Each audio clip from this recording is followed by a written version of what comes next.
അപ്പോ സാറ് തീരുമാനിച്ചു കഴിഞ്ഞു. അല്ല, എനിക്കറിയാൻ മേലാത്തോട്ട് ചോദിക്കുക. താൻ ആരുവാ? നാരായണ കൂരായണ ഓവി. തനിക്കൊരു വിചാരമുണ്ട്, താനേതോ കോപ്പിലേവിലെ രാജാവാണ്. താ ഒരു പുല്ലുമല്ല.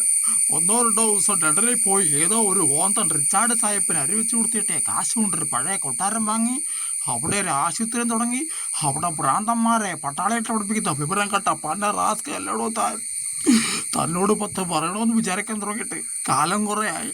താനൊക്കെ മറ്റേ ചിട്ടയുടെ ആളല്ലേ, മിലിറ്ററി. പക്ഷേ ഞങ്ങൾ ജോലിക്കാരെ ചിട്ട പഠിപ്പിക്കുന്നതിന് മുമ്പ് താൻ തൻ്റെ മോളെ നിലയ്ക്ക് നിർത്തണം. ലോക്കാലിട്ടസ് മരത്തിനിടയിൽ പരസ്പരം കെട്ടിപ്പുണർന്ന് മറിഞ്ഞിട്ടിയോടുന്ന 2 ഇള മിഥുനങ്ങളെ ഞാൻ കണ്ടു. തൻ്റെ മോളും പിന്നെ അസ്ത്രീയ പട്ടനും. അവളുടെ ആവശ്യം തനിക്ക് അനാവശ്യമായിരിക്കും. ഞാൻ കണ്ടതേ പറഞ്ഞുള്ളൂ.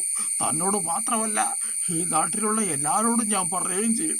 നാളെ ഒരു ബൈക്കും ഒരു സൈക്കിളുമായിട്ട് ഞാൻ ഇറങ്ങാൻ പോവാ. രവീന്ദ്ര, തന്നെയും തൻ്റെ മോളെയും ഈ നാട്ടിലെ ധാരാളം നാറ്റിച്ചില്ലെങ്കിൽ തൻ്റെ പേര് തൻ്റെ പട്ടിക്ക് താനിട്ടോ. അയ്യോ.